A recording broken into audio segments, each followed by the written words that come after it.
povo. Porque lá Saul não vai entrar. Ele não tem mais Saul no encalço dele. Ele está morando em uma cidade, tem 2 mulheres, seus filhos. Ele lidera uma comunidade de mais ou menos 1.500 pessoas. Ele tem um exército de 600 homens treinados. Ele está rico, porque ele se tornou um saqueador. E Davi diz assim: olha, parece que depois que eu saí da igreja, minha vida melhorou. Você já ouviu alguém dizer isso? Já ouviu isso? Falou: olha, quando eu estava, rapaz, olha, as coisas estão dando certo para mim. Eu estava lá na igreja, estava numa luta danada, para o Pindaíba, mas agora, olha, estou prosperando.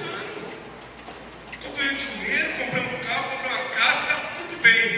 Agora deixa eu te dizer, a prosperidade do ímpio é só uma questão de tempo, irmãos. Porque na terra do inimigo, você está longe da cobertura, da proteção do Altíssimo. Aí o que acontece? Olha que situação. O rei Aquis, o rei dos filisteus, faz guerra contra Israel, o povo de Davi. E quando o rei Aquis vai para a guerra,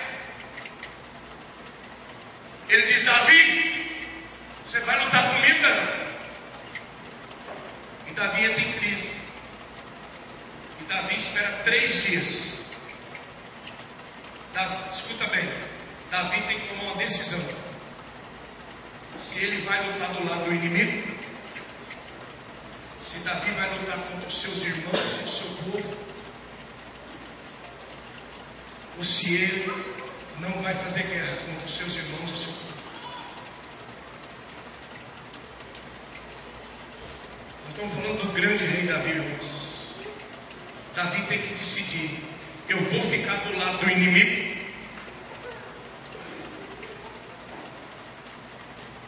ou eu vou ajudar meus irmãos?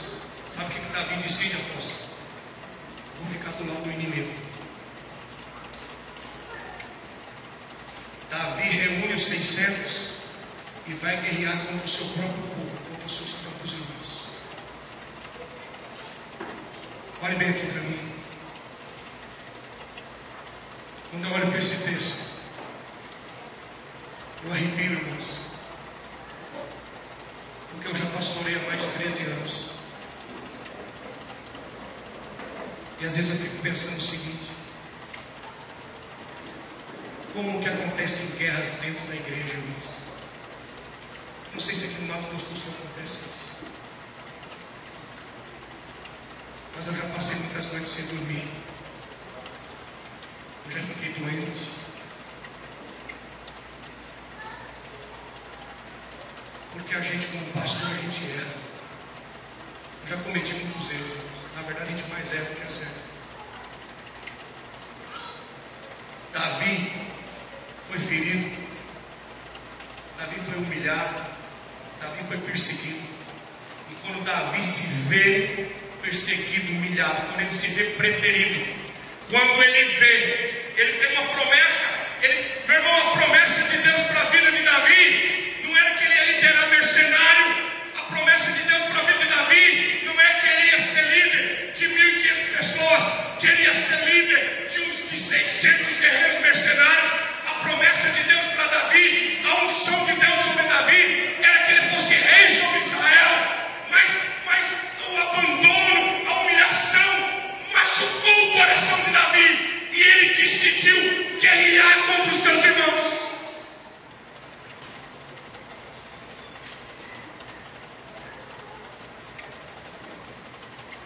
E eu vejo muitas pessoas dentro da igreja que receberam promessas tremendas de Deus, que receberam unção de Deus, mas às vezes no momento da luta, quando acontece algum problema, alguma dificuldade, a pessoa se revolta e começa a fazer guerra, e começa a juntar um grupo de mercenários e dizendo: vamos guerrear, vamos atacar. E quando a gente menos espera, a guerra está dentro da casa da gente.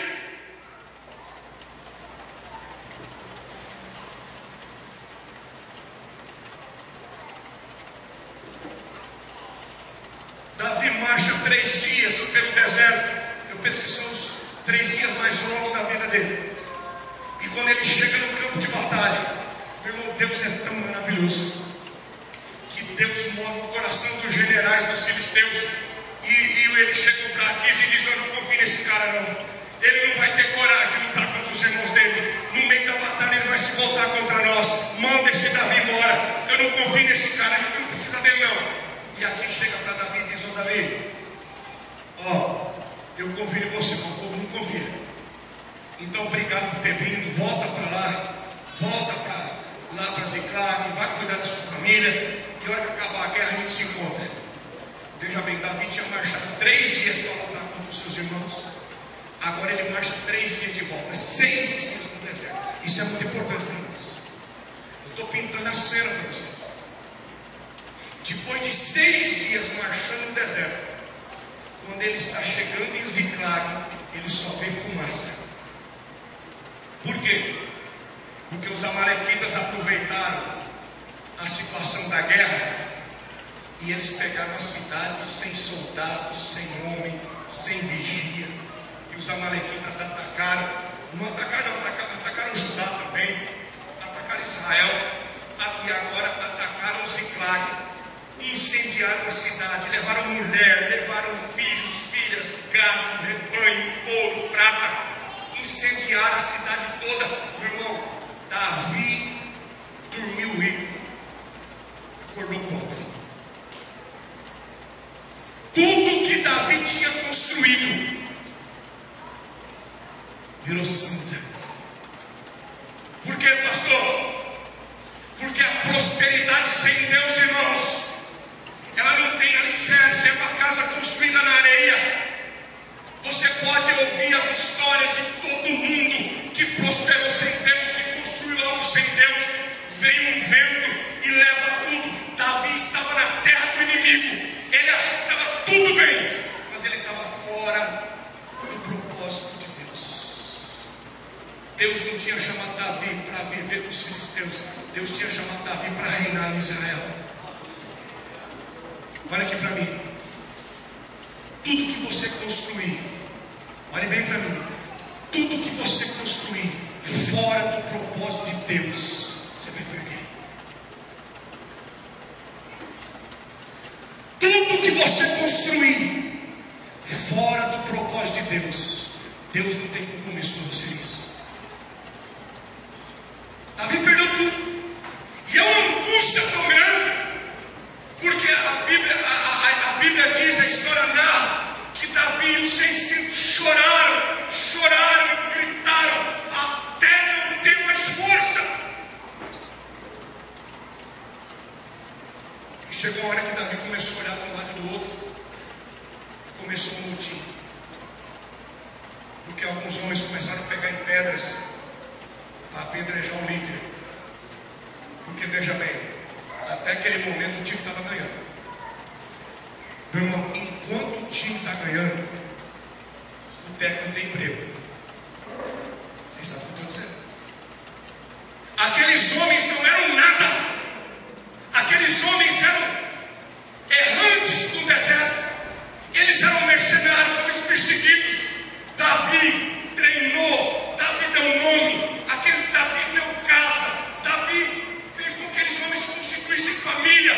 Davi deu razão para aqueles homens, projetos. Davi fez daqueles homens uma comunidade.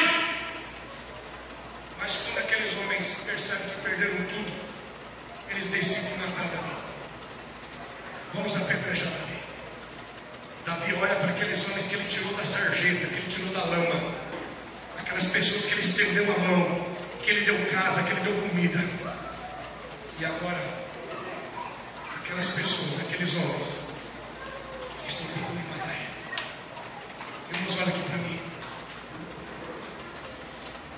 Vocês já perceberam que o povo de Deus tem uma memória muito curta? Já perceberam isso?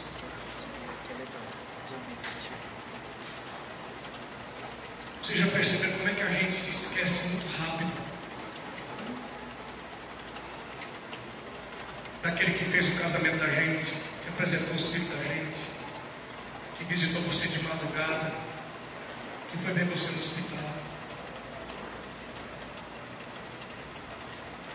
Às vezes o líder da vida,